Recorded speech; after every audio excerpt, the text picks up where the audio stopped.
ओम शांति।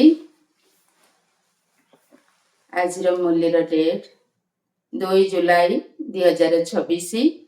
प्राप्त मुरली ओम शांति। बापदादा बाबा कहते मीठे बच्चे तुम्हें विकार दान दे दियो तेबे राहुर ग्रहण छाड़ीजीव। कथारे अछि दान देले ग्रहण छाड़ी जाए। बाबा प्रश्न पचारुचंती वृक्षपति बाबा निजर भारतवासी पिलांक उपरे बृहस्पति दशा चलाइबा पाई सेमानकु केउ स्मृति देउछंती। उत्तर बाबा कहउछंती हे भारतवासी पिला माने तुमर आदि सनातन देवी देवता धर्म अति श्रेष्ठ थिला। तुमे सर्वगुण संपूर्ण 16 कला संपूर्ण थिल। मु सागर तुमे मोर संतान काम चितारे जली कला अर्थात पतित हो जाइछ। ग्रहण लागि जाइछि। एबे मु तुमको पुनर्वार गोरा बा पवित्र करिबा पाई आसीछि। एही स्मृति रहिले बृहस्पति दशा होई जाइथाय। ओम शांति।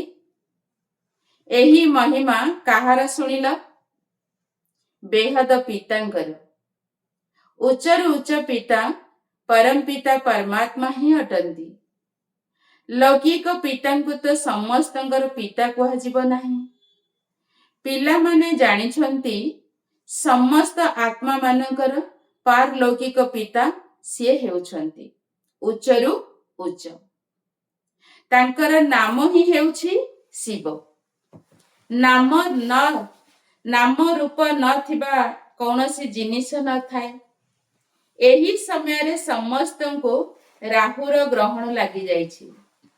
सेथि पई एहाको लोह जोगी दुनिया कुहा जाउछि। अनेक प्रकारर दशा मध्य रहिछि। बृहस्पति दशा, शुक्र दशा, एबे तुम मानको उपरे बृहस्पति दशा रहिछि। जहांकर महिमा तुमे माने सुनिल। सिए हेले उच्चर उच्च भगवान शिव बाबा। तांकर असल नाम हेला शिव। बाकी किसम किसमर अनेक नाम रखी देइछंती, किंतु प्रकृत नाम हेला शिव बाबा। बाबा बुझाउछंती मु चैतन्य बीज रूप अटे। सत चित बोली कुहा जाए। पुणी कहउछंती सिए सुखर सागर अटंती, आनंद शांतिर सागर अटंती। सारा महिमा सेही जनकर ही अटे। भारतवासी महिमा गायन करुछंती, किंतु किछि भी बुझी नाहंती।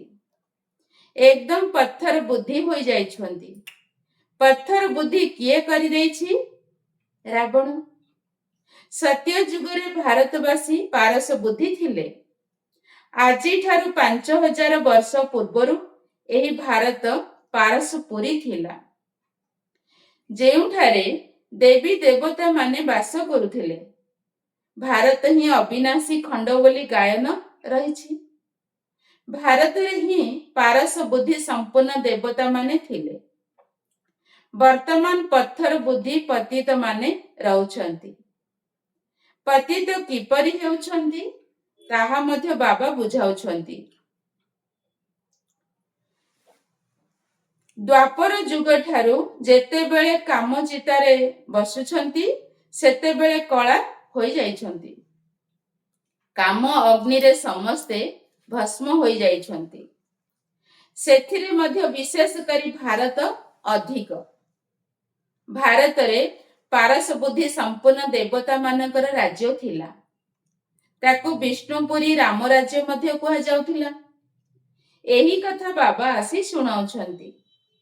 मीठा मीठा गेला संतान माने जेतेबेले तुमे सत्य जुगरे थिलो, सर्वगुण संपूर्ण थिलो, एहा तुमर महिमा अटे।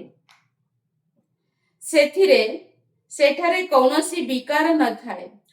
द्वापर ठारू रावण बा 5 विकार राज्य आरंभ होइछि।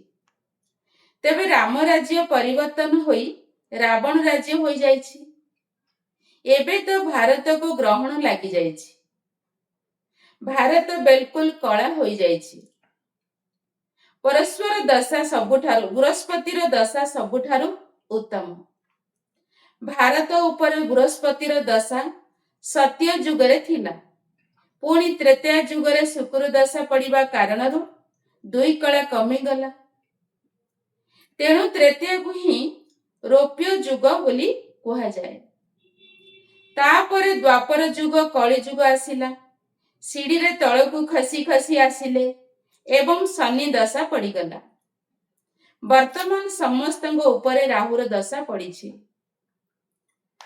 ସୂର୍ଯ୍ୟଙ୍କୁ ଯେତେବେଳେ ଗ୍ରହଣ ଅର୍ଥାତ୍ ପରାଗ୍ୟ ଲାଗିଥାଏ ସେତେବେଳେ କୁହନ୍ତି ଦାନ ଦେଇଦିଅ, ତେବେ ଗ୍ରହଣ ଛାଡ଼ିଯିବ। ଏବେ ଆତ୍ମିକ ପିତା ପିଲାମାନଙ୍କୁ ବୁଝାଉଛନ୍ତି, ଏହା ହେଉଛି ଆତ୍ମିକ ଜ୍ଞାନ। ଶାସ୍ତ୍ରର ଜ୍ଞାନକୁ ଭକ୍ତି ମାର୍ଗ କୁହାଯାଏ।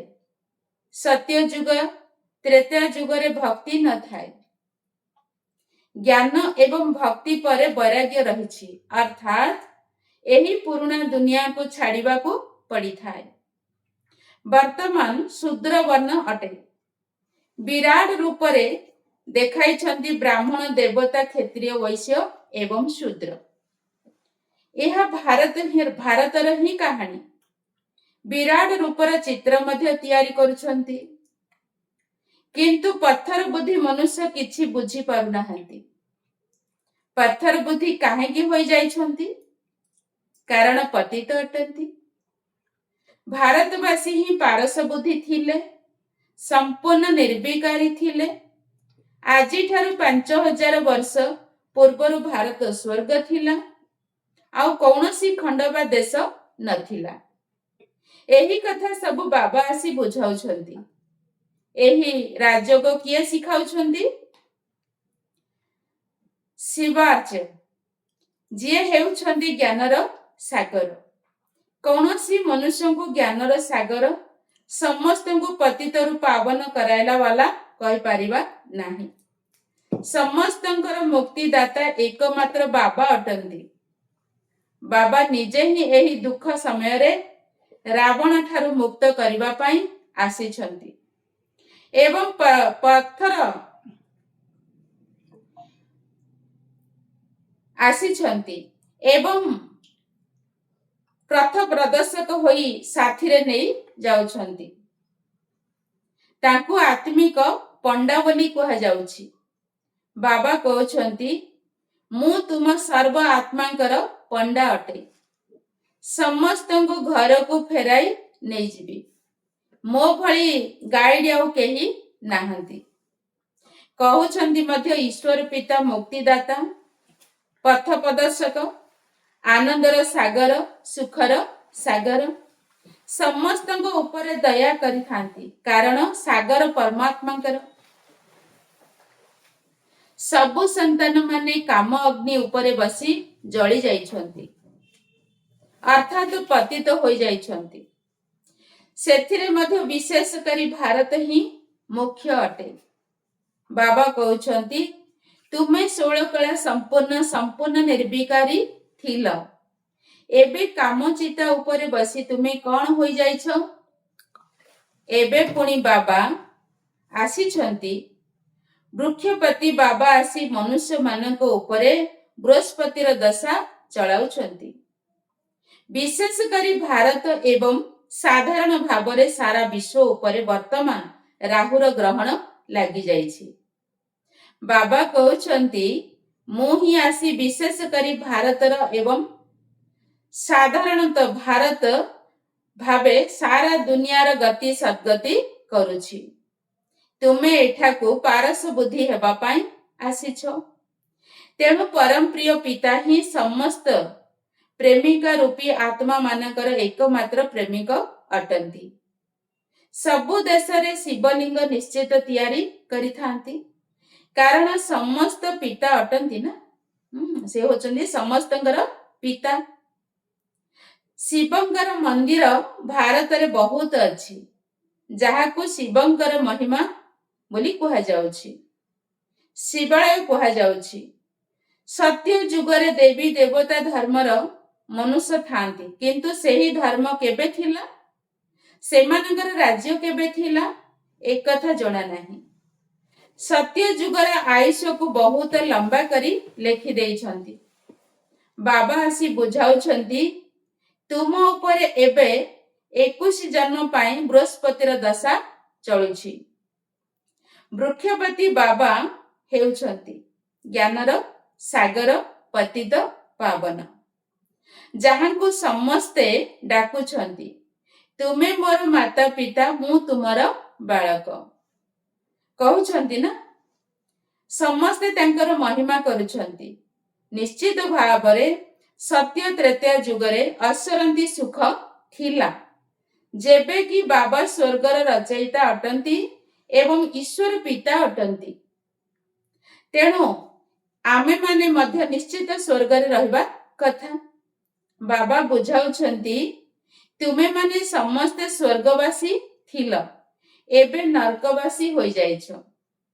ଭାରତର ହିଁ ଆଦି ସନାତନ ଦେବୀ ଦେବତା ଧର୍ମ ଅଟେ। ଯେପରି ଖ୍ରୀଷ୍ଟିଆନ ଧର୍ମର ଆତ୍ମାମାନେ ଆରମ୍ଭରୁ ଖ୍ରୀଷ୍ଟିଆନ ଧର୍ମରେ ହିଁ ରହି ଆସୁଛନ୍ତି। ବାବା କହୁଛନ୍ତି, ତୁମେ ଦେବୀ ଦେବତା ଧର୍ମର ଆତ୍ମାମାନେ ନିଜର ଧର୍ମକୁ କାହିଁକି ଭୁଲି ଯାଇଛ? ଯେବେ କି ତୁମେ ଦେବୀ ଦେବତା ଧର୍ମର ଥିଲ, ବାବା ମନେ ପକାଇ ଦେଉଛନ୍ତି, ତୁମର ଧର୍ମ ଏବଂ କର୍ମ ସବୁଠାରୁ ଶ୍ରେଷ୍ଠ ଥିଲା। ଏବେ ତୁମେ ନୀଚ, ପାପୀ, କଙ୍ଗାଳ ହୋଇଯାଇଛ। ତୁମେ ଦେବତା ମାନଙ୍କର ପୂଜାରୀ ଅଟ, ତେବେ ନିଜକୁ ହିନ୍ଦୁ ବୋଲି କାହିଁକି କହୁଛ? ଭାରତର ଅବସ୍ଥା ଏବେ କିଭଳି ହୋଇଯାଇଛି? ଯେଉଁମାନେ ଦେବତା ଧର୍ମର ଅଟନ୍ତି, ସେମାନେ ବିକାରୀ ହୋଇଯିବା କାରଣରୁ ନିଜକୁ ଦେବତା ବୋଲି କହିପାରୁନାହାନ୍ତି। ବାବା କହୁଛନ୍ତି, ଏବେ ଏହି ପତିତ ଦୁନିଆର ଶେଷ ସମୟ। ମହାଭାରତ ଯୁଦ୍ଧ ମଧ୍ୟ ହେବାକୁ ଯାଉଛି। ଭଗବାନ ବାଚ, ମୁଁ ତୁମକୁ ସତ୍ୟ ଯୁଗ ପାଇଁ ରାଜଯୋଗ ଶିଖାଉଛି। କିଏ ଶିଖାଉଛନ୍ତି? ଭଗବାନ ଶିଖାଉଛନ୍ତି। ସେ ଖୁଦ କହୁଛନ୍ତି, ତୁମକୁ ସତ୍ୟ ଯୁଗକୁ ନବା ପାଇଁ ମୁଁ ଏବେ ବର୍ତ୍ତମାନ ରାଜଯୋଗ ଶିଖାଉଛି। ଭଗବାନ ତ ଜଣେ ହିଁ ଅଟନ୍ତି। ଆମେ ତାଙ୍କର ସନ୍ତାନ ମାନେ ଶାଲଗ୍ରାମ ଅଟୁ। ବାବା କହୁଛନ୍ତି, ତୁମେ ଯେଉଁମାନେ ପୂଜ୍ୟ ଥିଲ, ସେଇମାନେ ହିଁ ପୂଜାରୀ ଭକ୍ତ ହୋଇଯାଇଛ। ଏବେ ପୁଣି ଦେବତା ହେବା ପାଇଁ ତୁମେ ଜ୍ଞାନ ଦେଉଛ। ବାବା କହିଲେ, ଏବେ ଆମେ ଦେବତା ହେବା ପାଇଁ ବାବାଙ୍କ ପାଖରୁ ଜ୍ଞାନ ନେଉଛ। ପୁଣି ଦ୍ୱାପର ଠାରୁ ପୂଜ୍ୟରୁ ପୂଜାରୀ ହୋଇଯିବ। ତୁମେ ମାନେ ପୁରା 84 ଜନ୍ମ ନେଉଛ। ଯେଉଁମାନେ 84 ଜନ୍ମ ନେଇଛନ୍ତି, ସେଇମାନେ ହିଁ ଆସି ବ୍ରହ୍ମା କୁମାର କୁମାରୀ ହେବେ। ବ୍ରହ୍ମାଙ୍କ ଦ୍ୱାରା ଆଦି ସନାତନ ଧର୍ମର ସ୍ଥାପନା, ଏହାର ମଧ୍ୟ ଗାୟନ ଅଛି। ଯେହେତୁ ଇଏ ପ୍ରଜାପିତା ଅଟନ୍ତି, ତେଣୁ ତାଙ୍କର ବହୁତ ସନ୍ତାନ ମଧ୍ୟ ଥିବେ। ତେବେ ଏମାନେ ତ ନିଶ୍ଚିତ ଏଇଠାରେ ହିଁ ଦେବତା ଦରକାର। କେତେ ଢେର ପ୍ରଜା ଅଛନ୍ତି, ଏହି ବ୍ରାହ୍ମଣ ମାନଙ୍କୁ ହିଁ ପୁଣି ଦେବତା ହେବାର ଅଛି। ବାବା ଆସି ଶୂଦ୍ର ମାନଙ୍କୁ ପରିବର୍ତ୍ତନ କରି ବ୍ରାହ୍ମଣ ଧର୍ମର ସ୍ଥାପନା କରୁଛନ୍ତି।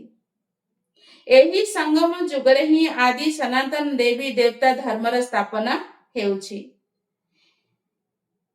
ଏହା ହେଉଛି କଲ୍ୟାଣକାରୀ ସଙ୍ଗମ ଯୁଗ। ଏହି ଯୁଗକୁ ହିଁ କଲ୍ୟାଣକାରୀ କୁହାଯାଉଛି। ଏହି ବିନାଶ ପରେ ହିଁ ସ୍ୱର୍ଗର ଦ୍ୱାର ଖୋଲିବ।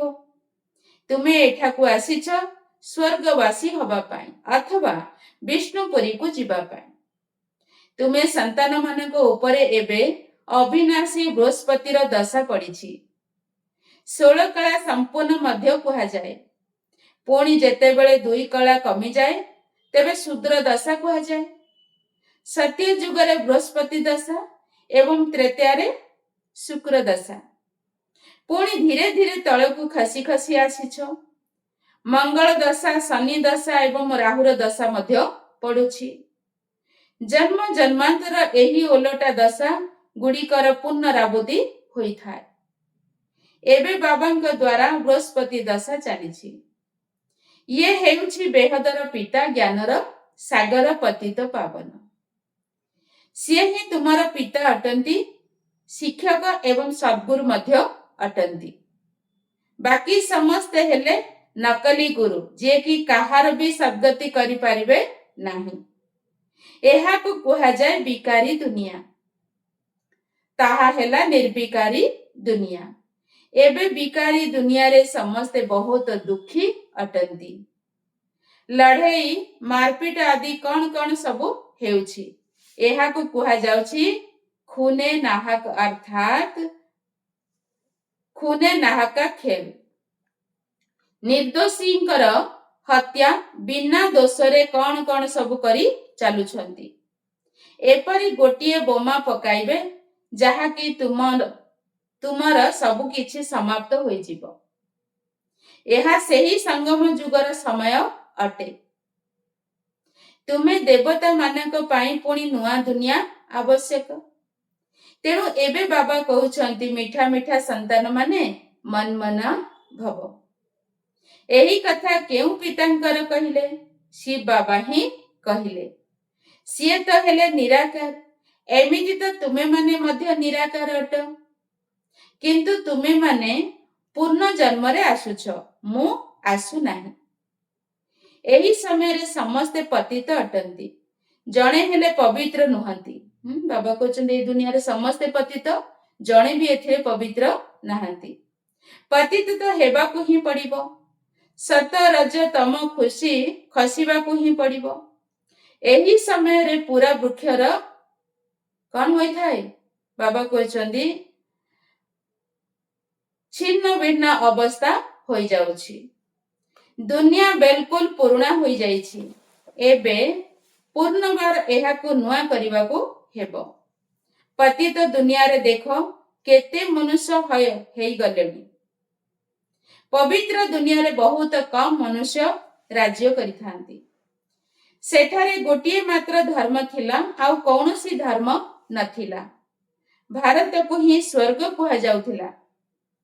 ଗାୟନ କରାଯାଉଛି, ଘଟ ମଧ୍ୟରେ ସୂର୍ଯ୍ୟ, ଘଟ ମଧ୍ୟରେ ଚନ୍ଦ୍ରମା। ସତ୍ୟ ଯୁଗ ଆରମ୍ଭରେ 9 ଲକ୍ଷ ମନୁଷ୍ୟ ରହିବେ, ପରେ ପୁଣି ବୃଦ୍ଧି ହେବ। ପ୍ରଥମେ ଦୁନିଆ ବହୁତ ଛୋଟ ଫୁଲର ବଗିଚା ଥିଲା। ଏବେ କଣ୍ଟାର ଜଙ୍ଗଲ କେତେ ବଡ଼ ହୋଇଯାଇଛି। ଦିଲ୍ଲୀରେ ଦେଖ ମୋଗଲ ଗାର୍ଡେନ କେତେ ସୁନ୍ଦର। ତାଠାରୁ ବଡ଼ କୌଣସି ବଗିଚା ନାହିଁ। ଜଙ୍ଗଲ ଦେଖ କେତେ ବଡ଼। ସତ୍ୟଯୁଗୀ ବଗିଚା ମଧ୍ୟ ବହୁତ ଛୋଟ ଅଟେ, ପୁଣି ବଢି ବଢି ବଡ଼ ହୋଇଯାଇଥାଏ। ଏବେ ତ କଣ୍ଟାର ଜଙ୍ଗଲ ହୋଇଯାଇଛି।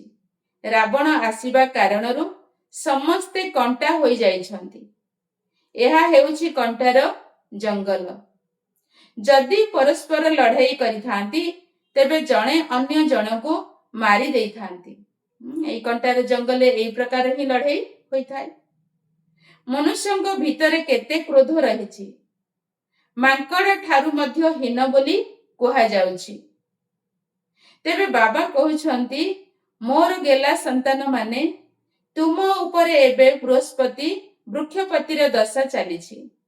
ଏବେ ଦାନ ଦେଇଦିଅ, ତେବେ ତୁମର ଗ୍ରହଣ ଛାଡ଼ିଯିବ। ସମ୍ପୂର୍ଣ୍ଣ ନିର୍ବିକାରୀ ଏବେ ତୁମକୁ ଏଇଠାରେ ହିଁ ହେବାକୁ ପଡ଼ିବ।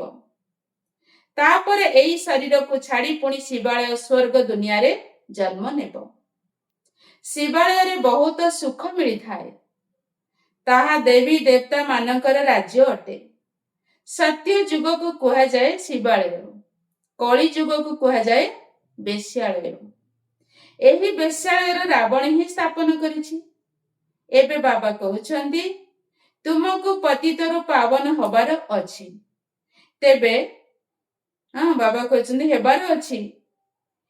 ତେବେ ହେବ କିପରି? କଣ ତ୍ରିବେଣୀରେ ଗଙ୍ଗାରେ ବୁଡ଼ି ପକାଇଲେ ପାବନ ହୋଇଯିବ? ଏହିପରି ତ ଜନ୍ମ ଜନ୍ମାନ୍ତର କରି ଆସିଛ। ଗୋଟି ଗୋଟି ମନୁଷ୍ୟ ଯାଇ, କୋଟି କୋଟି ମନୁଷ୍ୟ ଯାଇ ସ୍ନାନ କରୁଛନ୍ତି। ବହୁତ ନଦୀ, ନାଳ, ପୋଖରୀ ଆଦି ରହିଛି। ଯେଉଁଠି ବି ପାଣି ଦେଖୁଛନ୍ତି ସେଠାରେ ଯାଇ ସ୍ନାନ କରୁଛନ୍ତି, କାରଣ ନିଜକୁ ପତିତ ମନେ କରୁଛନ୍ତି। ଏବେ ପାରସନାଥ ବାବା ତୁମର ପାରସ ବୁଦ୍ଧି କରୁଛନ୍ତି। ତେବେ ଏହିଭଳି ପାରସନାଥ ପିତାଙ୍କୁ କେତେ ସ୍ନେହରେ ମନେ ପକାଇବା ଦରକାର। ଆଚ୍ଛା, ମିଠା ମିଠା ଶିଖିଲା ଧେ ସନ୍ତାନ ମାନଙ୍କ ପ୍ରତି ମାତା ପିତା ବାପ ଦାଦାଙ୍କର ମଧୁର ସ୍ନେହ ଭରା ସ୍ମୃତି ଏବଂ ସୁପ୍ରଭାତ। ଆତ୍ମିକ ପିତାଙ୍କର ଆତ୍ମିକ ସନ୍ତାନ ମାନଙ୍କୁ ନମସ୍ତେ ନମସ୍ତେ ନମସ୍ତେ ବାବା ନମସ୍ତେ। ଧାରଣା ପାଇଁ ମୁଖ୍ୟ ସାର। ପ୍ରଥମ ପଏଣ୍ଟ ଆଜିର, ଏହି କଣ୍ଟାର ଦୁନିଆରୁ ଫୁଲର ବଗିଚା ସ୍ୱର୍ଗକୁ ଯିବା ପାଇଁ ନିଜ ଭିତରେ ଯେଉଁ ସବୁ କଣ୍ଟା ବା ବିକାର ରହିଛି ସେଗୁଡ଼ିକକୁ ବାହାର କରିଦେବାକୁ ହେବ। ବାବା କହିଛନ୍ତି ଏହି କଣ୍ଟାର ଦୁନିଆରୁ ଫୁଲର ବଗିଚା ସ୍ୱର୍ଗକୁ ଯିବା ପାଇଁ ନିଜ ଭିତରେ ଯେଉଁ ସବୁ କଣ୍ଟା ବା ବିକାର ରହିଛି ସେଇ ବିକାର ଗୁଡ଼ିକକୁ ବାହାର କରିଦେବାକୁ ହେବ। ପାରସ କରିଲା ବାଲା ବାବା ବାବାଙ୍କୁ ବଡ଼ ସ୍ନେହରେ ମନେ ପକାଇବାକୁ ହେବ। ନମ୍ବର 2, ଏହି କଲ୍ୟାଣକାରୀ ସଙ୍ଗମ ଯୁଗରେ ଶୂଦ୍ରରୁ ବ୍ରାହ୍ମଣ ଏବଂ ବ୍ରାହ୍ମଣରୁ ପୂର୍ଣ୍ଣବାର ଦେବତା ହେବାର ପୁରୁଷାର୍ଥ କରିବାକୁ ହେବ। ରାହୁର ଗ୍ରହଣରୁ ମୁକ୍ତ ହେବା ପାଇଁ ବିକାର ଗୁଡ଼ିକକୁ ଦାନ ଦେବାକୁ ହେବ। ବାବା ଆମକୁ ଏଇ କଥାଟି କହୁଛନ୍ତି, ଆମେ ପୁଣି ଶୂଦ୍ରରୁ ବ୍ରାହ୍ମଣ ହଉଛେ, ବ୍ରାହ୍ମଣରୁ ଦେବତା ହେବା ପାଇଁ ଏଇ ବିକାର ଗୁଡ଼ିକକୁ ଦାନ କରିବାକୁ ହେବ। ଆଜିର ବରଦାନ, ସଙ୍ଗମ ଯୁଗରେ ପ୍ରତ୍ୟେକ କର୍ମ କଳା ରୂପରେ କରୁଥିବା 16 କଳା ସମ୍ପୂର୍ଣ୍ଣ ଭବ। ସଙ୍ଗମ ଯୁଗରେ ପ୍ରତ୍ୟେକ କର୍ମ କଳା ରୂପରେ କରୁଥିବା 16 କଳା ସମ୍ପୂର୍ଣ୍ଣ ଭବ। ସଙ୍ଗମ ଯୁଗଟି ବିଶେଷ ଭାବରେ କର୍ମ ରୂପୀ କଳା ପ୍ରଦର୍ଶନ କରିବାର ଯୁଗ ଅଟେ। ଯେଉଁମାନଙ୍କର ପ୍ରତ୍ୟେକ କର୍ମ କଳା ରୂପରେ ଅର୍ଥାତ ନିଖୁଣ ହୋଇଥାଏ ସେମାନଙ୍କର ପ୍ରତ୍ୟେକ କର୍ମର ବା ଗୁଣର ଗାୟନ ହୋଇଥାଏ। 16 କଳା ସମ୍ପୂର୍ଣ୍ଣ ଅର୍ଥାତ ଯାହାର ପ୍ରତ୍ୟେକ ଚାଲିଚଳନ ସମ୍ପୂର୍ଣ୍ଣ କଳା ରୂପରେ ଦେଖାଯାଉଥିବା, ଏହା ହିଁ ସମ୍ପୂର୍ଣ୍ଣ ସ୍ଥିତିର ଲକ୍ଷଣ। ଯେପରି ସାକାର ବାବାଙ୍କର କଥା କହିବା, ଚାଲିବା ଇତ୍ୟାଦିରେ ବିଶେଷତା ଦେଖାଯାଉଥିଲା, ତେବେ ଏହାକୁ ମଧ୍ୟ କଳା କୁହାଯିବ ନା। ଉଠିବା ବସିବାର ମଧ୍ୟ କଳା, ଦେଖିବାର ମଧ୍ୟ କଳା, ଚାଲିବାରେ ମଧ୍ୟ କଳା ଥିଲା। ସବୁଥିରେ ସ୍ୱତନ୍ତ୍ର ଏବଂ ବିଶେଷତା ଥିଲା। ତେଣୁ ଏହିଭଳି ନିଜର ପିତାଙ୍କୁ ଅନୁକରଣ କରି 16 କଳା ସମ୍ପୂର୍ଣ୍ଣ ହୁଅ। ସ୍ଲୋଗାନ, ଶକ୍ତିଶାଳୀ ଆତ୍ମା ତାକୁ କୁହାଯିବ ଯେଉଁମାନେ ତୁରନ୍ତ ପରଖି ନେଇ ନିର୍ଣ୍ଣୟ କରିଦିଅନ୍ତି। ଶକ୍ତିଶାଳୀ ଆତ୍ମା ତାକୁ କୁହାଯିବ ଯେଉଁମାନେ ତୁରନ୍ତ ପରଖି ନେଇ ନିର୍ଣ୍ଣୟ କରିଦିଅନ୍ତି। ଆଚ୍ଛା, ଓମ୍ ଶାନ୍ତି।